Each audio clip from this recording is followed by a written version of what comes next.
बिस्मिल्लाहिर्रहमानिर्रहीम। अस्सलाम वालेकुम डियर स्टूडेंट्स, उम्मीद करता हूँ सब लोग ठीक ठाक होंगे, खैर खैरियत से होंगे, मौज मस्तियों में होंगे। इस वीडियो में हम पढ़ने वाले हैं इफ़ेक्ट्स ऑफ वाटर पोल्यूशन। इससे पिछले वीडियोस में हमने क्लास 10th की केमिस्ट्री का unit number 15 environmental chemistry 2 chapter ये स्टार्ट किया हुआ है और इससे पिछले जितने भी वीडियोस हैं वो इस चैप्टर्स पर हैं।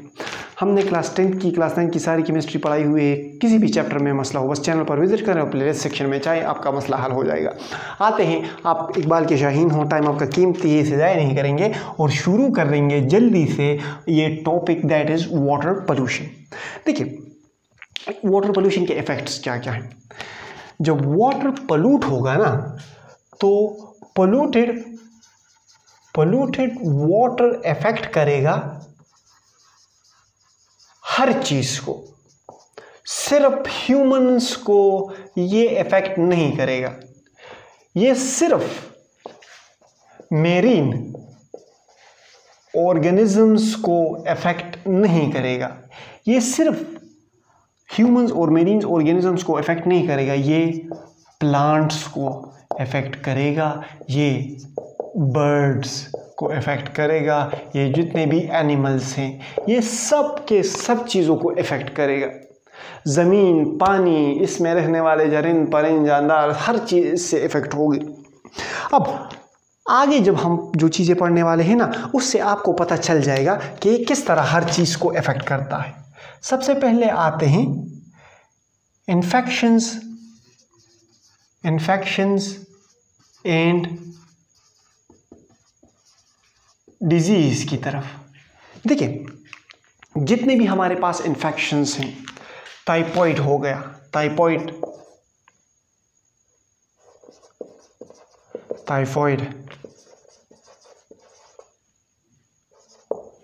कोलरा मतलब टाइफाइड फीवर जिसे हम कहते हैं ना, बुखार इसमें बहुत ज़्यादा होता है। कोलरा मतलब जो हैज़ा हमें लग जाता है उससे, और डिसेंट्री और अमीबियोसिस। ये इससे पिछले हमने इसकी जो पिछले वीडियोस थी वो वाटर बॉर्न डिजीज़ में हमने ये सब कुछ पढ़ा है, सही है। ये डिफरेंट इन्फेक्शंस हैं जो हमारे पास पोल्यूटेड वाटर से खास होती हैं। पोल्यूटेड वाटर में बेसिकली क्या होता है, पोल्यूटेड वाटर में हमारे पास बैक्टीरिया होता है, वायरस होते हैं, पैरासाइट्स होते हैं। यही बैक्टीरिया, वायरस और पैरासाइट्स हमारे बॉडी में एंटर हो जाते हैं और ये बीमारियां काज करते हैं, सही है। अच्छा, अब आते हैं न्यूट्रिएंट पोल्यूशंस की तरफ। न्यूट्रिएंट पोल्यूशन, देखिए, न्यूट्रिएंट पोल्यूशन इस पोल्यूशन को कहते हैं ना जिसमें हमारे पास पोल्यूशन हर उस चीज़ को कहेंगे जो अपने मुकर्ररा मिकदार से बढ़ जाए और उसके हार्मफुल इफेक्ट्स हों लिविंग ऑर्गेनिज्म पर, उसको हम पोल्यूशन कहते हैं। देखो, लेट्स सपोज एक एग्जांपल मैं देता हूँ आपको। अगर हमारे लिए ऑक्सीजन लाजमी है, हम ऑक्सीजन लेंगे, सही है। अब अगर हवा में ऑक्सीजन कंसंट्रेशन हद से ज़्यादा बढ़ जाए, मतलब हमारी रिक्वायरमेंट से भी बढ़ जाए, और जिसकी वजह से हमारे बॉडी पे हार्मफुल इफ़ेक्ट्स होंगे, तो हम उस ऑक्सीजन को पोल्यूशन कहेंगे। मतलब हर वो चीज़ जो अपने मुकर्ररा मिकदार से बढ़ जाए और हार्मफुल इफेक्ट काज कर रही हो तो हम उसको पोल्यूशन कहेंगे। न्यूट्रिएंट्स पोल्यूशन, जो न्यूट्रिएंट्स ऑर्गेनिजम्स की ग्रोथ के लिए और उनके लिए रिक्वायर्ड है ना, तो उसे हम न्यूट्रिएंट्स कहते हैं। न्यूट्रिएंट्स पोल्यूशन किसे कहते हैं, जब न्यूट्रिएंट्स अपने मुकर्ररा मिकदार से बहुत ही ज़्यादा बढ़ जाए। मतलब हमारे पास जो नाइट्रोजन होगा, फास्फोरस, सल्फर, नाइट्रेट्स वगैरह जितने हो गए, ये सब हमारे साथ वाटर में मिक्स्ड हो जाते हैं। जब ये हमारे पास वाटर में मिक्स हो जाते हैं, जिसकी वजह से जो वाटर है वो कंटेमिनेट हो जाता है, इसमें डिज़ोल्व ऑक्सीजन कम हो जाता है। इसके जो अल्जीज़ हैं, इसमें अल्जीज़ जो हैं इसकी एक्सेस ग्रोथ होती है। अल्जीज़ वगैरह की इसमें एक्सेस हद से ज़्यादा ग्रोथ होती है, अल्जीज़ और बैक्टीरियाज़ वगैरह की। इसमें न्यूट्रिएंट्स बढ़ गए ना, न्यूट्रिएंट्स बढ़ गए तो जो हार्मफुल चीज़ें हैं वो हद से ज़्यादा बढ़ने लग जाएंगी, मतलब अलजी हो गया, जो चीज़ें हैं वो मतलब प्लांट्स, इवन प्लांट्स भी हद से ज़्यादा बढ़ने लगेंगे। तो इसमें जो फिशेस वगैरह हैं, जो डस्ट वगैरह है वो इंटर हो जाता है इसमें पानी में। जो डस्ट होता है और ये जो न्यूट्रिएंट्स हैं ये पानी में एंटर हो जाते हैं तो पानी की टर्बिडिटी काज करते हैं। पानी को मतलब टर्बिडिटी कैसे कहते हैं, पानी की क्लाउडनेस काज करते हैं, मतलब पानी पे ट्रांसपेरेंट नहीं रहता, शफाफ नहीं रहता, पानी गंदा हो जाता है, उसका कलर चेंज हो जाता है, जिसकी वजह से फिशेस को काफ़ी नुकसान उठाना पड़ता है। एसिडिटी हाई हो जाती है और चीज़ें हो जाती हैं, जिसकी वजह से जो फिशेस होती हैं ना, फिशेस डाई सही शो।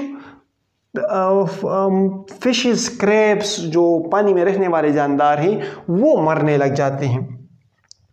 और जो डिसॉल्व ऑक्सीजन है वो हमारे पास डिक्रीज हो जाता है because of this higher nutrient concentration. इस तरह के फिनोमेना को हम कहते हैं eutrophication. The enrichment of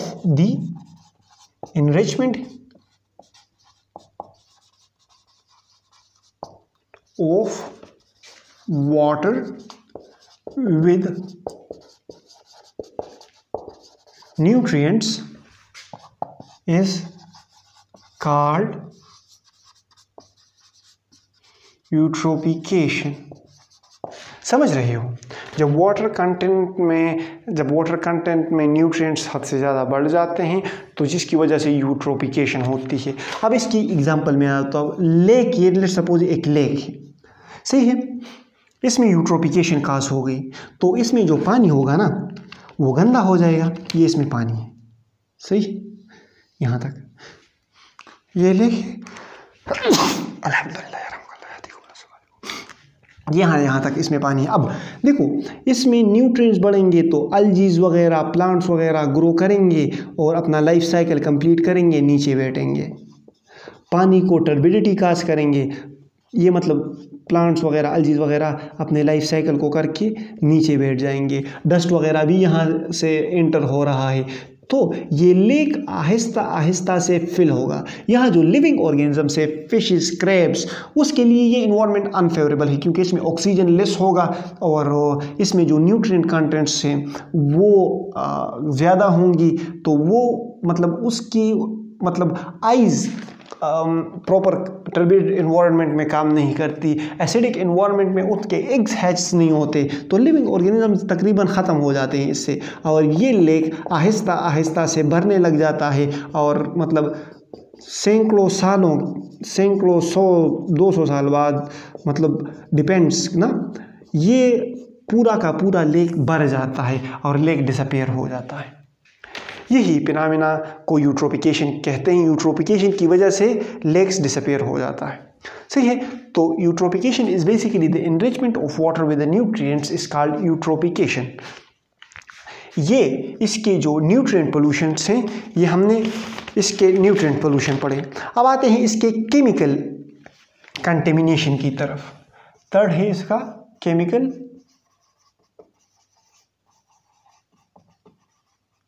contamination. मतलब इसमें केमिकल्स किस तरह पर केमिकल प्रेजेंट हैं और किस तरह के केमिकल्स क्या क्या हार्मफुल इफेक्ट काज कर रही हैं। सबसे आ जाते हैं पेस्टिसाइड्स की तरफ। जो पेस्टिसाइड्स कीड़े मार अद्वियात जो होते हैं, वो जब हम स्प्रे करते हैं, मतलब फिर पानी को सैराब करते हैं, वही पानी जब दरियाओं, नदी नालों में जाता है तो फिर वही नदी नालों से होके हमारे पेट में आता है तो हमारे पास ये डिजीज काज करते हैं। इट डैमेजेस नर्वस सिस्टम, ये नर्वस सिस्टम को डैमेज कर लेता है, लिवर को डैमेज करता है, डीएनए में म्यूटेशन काज करता है। ये पैरासाइट्स के इन्फेक्शंस हैं। पेट्रोकेमिकल्स एंड ऑयल्स की तरफ आते हैं। पेट्रोकेमिकल एंड ऑयल्स मतलब या तो हमारे जो तेल का ज़ख़ीरा है वो समंदर में अगर मतलब डिस्कवर हो गया, या हमसे गैलन्स ऑफ ऑयल्स जो हैं वो समंदर में ज़ाया हो गए, तो इसकी वजह से ये हमारा जो मेरीन इकोसिस्टम है ना, इसे ये टोटली तब्दील कर लेता है। जो इकोलॉजी है ना, ecology, marine ecology basically the interaction of living organisms with their non living environment. मैं लिविंग ऑर्गेनिज्म हूँ, मैं इस एनवायरनमेंट के साथ इंटरेक्ट कर रहा हूँ, मैं हवा में सांस ले रहा हूँ, मैं पानी पी रहा हूँ, मैं खाना खा रहा हूँ। तो अब अगर लेट सपोज मैं एक फिश हूँ, एक मछली हूँ, अब ये चीज़ें अगर हमारे साथ पानी में ऐड हो गई, पेट्रोलियम और ऑयल, तो मेरा तो एनवायरनमेंट बिल्कुल ही कंप्लीटली चेंज हो जाएगा।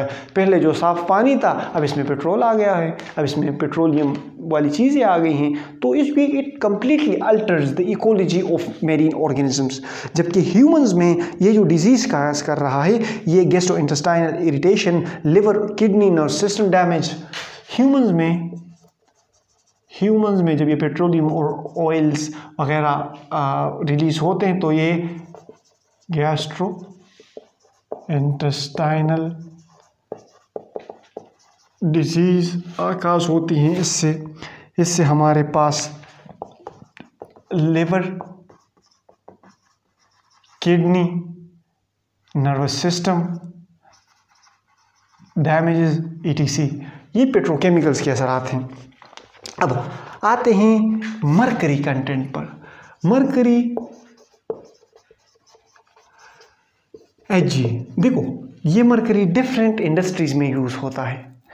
डिफरेंट इंडस्ट्रीज़ में जब इसे यूज़ किया जाता है, तो इसे फिर मतलब यूज़ करके इसे वाटर में वो फेंक देते हैं। वो वाटर नदी नालों में फेंक देते हैं, वो नदी नालों से होके फिर वही वापस आके ह्यूमंस के पेट में आ जाता है। जब ये ह्यूमंस बॉडी में एंटर होता है, तो इट बेसिकली डैमेजेस ब्रेन। इसका मरकरी का मेन जो इफेक्ट है वो ब्रेन पर होता है। ये जो चिल्ड्रन में है ना, और ये बेसिकली ह्यूमन के बॉडी के थ्रू एंटर होता है थ्रू सी फूड। समंदर में इंसानों ने फेंक दिया, वहाँ पर समंदरों के अंदर मौजूद जानवरों के पेट में चला गया, वही जानवर फिर इंसान के पेट में आ गए, तो वही साइकिल होके हमारे ऊपर ही आता। सही है। तो इट बेसिकली डैमेजेस ब्रेन। तो चिल्ड्रन में ना ये लर्निंग डिफेक्ट्स और ब्रेन डैमेजेस काज करता है। चिल्ड्रन में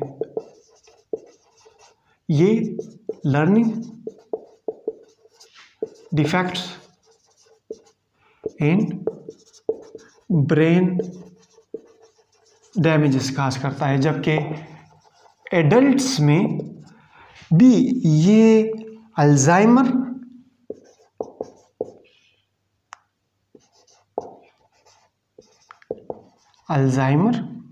और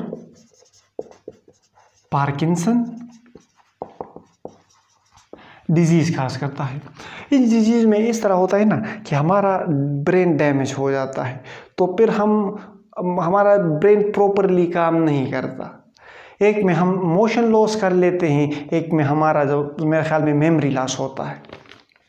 सही है। तो अल्जाइमर और पार्किंसन ये एडल्ट्स में काज करता है। लर्निंग डिफेक्ट्स और ब्रेन डैमेज जो होते हैं, तो वो बेसिकली यहाँ पर बच्चों में मतलब ऐसे लिखा है और एडल्ट्स में उसे नाम दिए हैं, पर बच्चों में ये इतना वो नहीं करते, लेकिन एडल्ट्स को ये काफ़ी मतलब बच्चे डेवलपिंग पेज में होते हैं ना, बच्चों को भी दूर ही रखना चाहिए। बच्चों का बचपन से ही डैमेज हो गया तो चले गए, लेकिन एडल्ट्स में बेसिकली अल्जाइमर और पार्किंसन डिजीज़ काज करता है।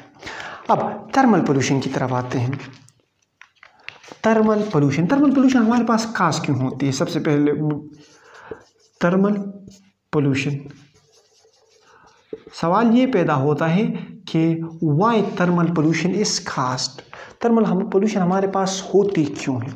तो देखिए जो वाटर होता है ना, वाटर को हम इधर कूलेंट यूज़ करते हैं। मेनी इंडस्ट्रीज और न्यूक्लियर पावर प्लांट्स में वाटर इज कूलेंट यूज़ होता है, मतलब सिस्टम को, मशीनरीज को, चीज़ों को ठंडा रखने के लिए हम वाटर यूज़ कर लेते हैं। फिर वही गर्म पानी हम वापस सी और रिवर्स में डाल देते हैं, जिसकी वजह से वो पानी का टेम्परेचर बढ़ जाता है। तो देखो जब पानी का टेम्परेचर बढ़ेगा, जब टेम्परेचर बढ़ेगा, पानी का टेम्परेचर बढ़ेगा, टेम्परेचर लेट सपोज ये टेम्परेचर बढ़ेगा, तो सबसे पहले जो ऑक्सीजन डिसॉल्व कंटेंट जो है it will decrease, dissolve oxygen content जो है वो डिक्रीज होगा। दूसरा, मेनी एक्वेटिक एनिमल्स जो होंगे, स्पेशली जो यंग एनिमल्स होते हैं, वो तो अबव 30 डिग्री सेंटीग्रेड सर्वाइव ही नहीं करते। जो सेकेंड इफेक्ट है ना, जो many marine organisms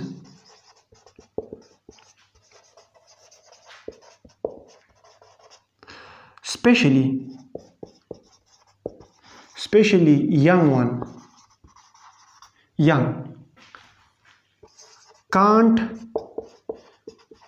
survive above 30 degree centigrade. This is what affects these are the effects of water pollution. I hope मैंने आपके हर डाउट का जवाब क्लियर कर दिया होगा। अब इसका थोड़ा सा खुलासा जल्दी से करके आपको देता हूँ। वाटर पोल्यूशन ना सिर्फ ह्यूमंस को इफ़ेक्ट करता है, बल्कि सब चीज़ों को, प्लांट्स, एनिमल्स, रिवर्स, हर चीज़ों को इफ़ेक्ट करता है। हमने पढ़ी कि इसकी वजह से डिजीज़ काज हो सकती हैं, इसमें वायरस, बैक्टीरियाज और ये चीज़ें होती हैं, तो जिसकी वजह से टाइफाइड, कोलरा, डिसेंट्री, अमीबियोसिस, फीवर, अमीबियोसिस जैसी बीमारियां काज होती हैं। ये हमने इससे पिछले वीडियो में पढ़ा था वाटर बोर्न डिजीज़ में। न्यूट्रिएंट पोल्यूशंस, हम उस पोल्यूशन को कहते हैं जो एक्सेस ऑफ न्यूट्रिएंट से होगा। न्यूट्रिएंट एक्सेस में होगा, अल्जीज ज़्यादा मकदार में उगेंगी, वाटर टर्बिड होगा, फिशेस के लिए एनवायरनमेंट, क्रैब्स के लिए, लिविंग मेरीन ऑर्गेनिजम्स के लिए जो हैं वो एनवायरनमेंट अनफेवरेबल फॉर लिविंग होगा, तो वो मर जाएंगे। और वाटर में गंदगी और ये जो अल्जीज वगैरह हैं ये ग्रो करना शुरू हो जाती हैं, और जिसकी अगर यूट्रोफिकेशन मुसलसल होता रहा तो वो लेक ही हमारे पास भर जाता है। तो ये केमिकल कंटेमिनेशन में हमने ये पढ़ा कि हमें पेस्टिसाइड्स की वजह से जो नर्वस सिस्टम, लिवर, डीएनए वगैरह की बीमारी, डैमेजेस काज होती हैं। पेस्टिसाइड्स की वजह से हमें ये काज होती हैं। पेट्रोकेमिकल्स इन ऑयल्स मेरीन का पूरा इकोसिस्टम बिगाड़ देते हैं, जबकि लिविंग ऑर्गेनिजम्स में gastrointestinal, liver, kidney, nervous system वाली बीमारियाँ काज करते हैं। मरकरी में हमने पढ़ा कि बेसिकली ये इंडस्ट्रीज में यूज़ होता है, हम इसे पानी में फेंक देते हैं, पानी में जो ऑर्गेनिजम्स प्रेजेंट हैं वो उसे ले लेते हैं, खा लेते हैं, फिर हम पानी के उस ऑर्गेनिज्म को पकड़ करके खुद खा लेते हैं, तो वो मेरीन जो चीज़ है मरकरी कंटेंट वो हमारी बॉडी में आ जाता है। Basically effect the brain. Children में ये लर्निंग डिफेक्ट्स और ब्रेन डैमेजेस काज करता है। एडल्ट्स में ये अल्जाइमर और पार्किंसन डिजीज़ काज करता है।